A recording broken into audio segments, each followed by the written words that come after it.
Usap-usapan ngayon na magkakaroon ng reunion concert ang 90s OPM band na River Maya. Umaasa naman ang Pinoy theater star na si Gerald Santos na mapapasama siya sa cast ng Miss Saigon and Manila. Nasa frontline ng balitang yan si MJ Marfori. Mula London hanggang Denmark at iba-iba pang lingwahe. Talaga namang nakaka-proud ang kababayan nating international theater actor na si Gerald Santos. Siya lang naman ang napiling gumanap bilang si Tuy sa world-class production ng Miss Saigon na nagtatanghal sa iba't ibang panig ng mundo. At nakapanayam nga natin si Gerald. Ngayon pa lang, maraming Pinoy fans na ang umaasang makakasama si Gerald sa cast ng Miss Saigon production dito sa Pilipinas. Of course, kumbaga,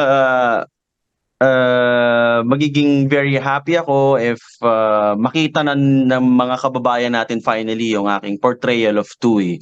I think it's the Australian production and cast that will be coming here.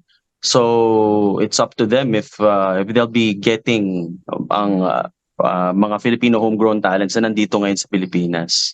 Isa ang Miss Saigon sa mga hit at award-winning musical na naging malapit sa puso ng mga Pilipino dahil kay Lea Salonga. Alam naman natin yung history ng Philippines and ng Filipinos with Miss Saigon, di ba?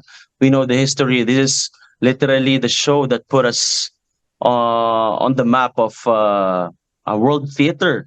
So, alam mo yun, yung nag-originate nung lead role is Filipino, si Lea Salonga.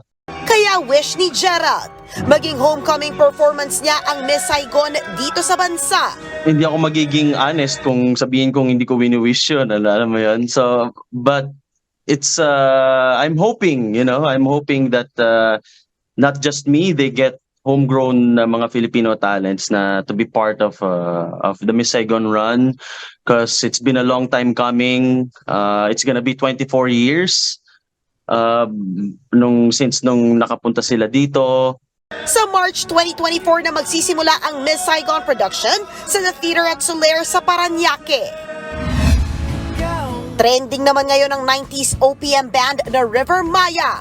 Yan ay matapos maglabas ng Live Nation Philippines na maikling teaser video kung saan tampok ang blurred shots ng mga original na miyembro ng banda.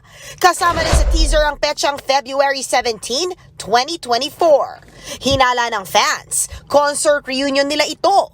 Taong 2007 nang iwan ni Rico Blanco ang banda kung saan sina Nathan Azarcon at Mark Escueta na lang ang naging active members.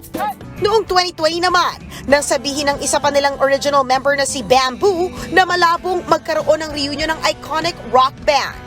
Nagbabalita mula sa Frontline, MJ Marfori, News 5. Mga kapatid, Jania Lipon po, laging maging updated sa latest sa entertainment and lifestyle para maging una sa balitaan. Bisitahin at mag-subscribe na sa social media pages ng News 5.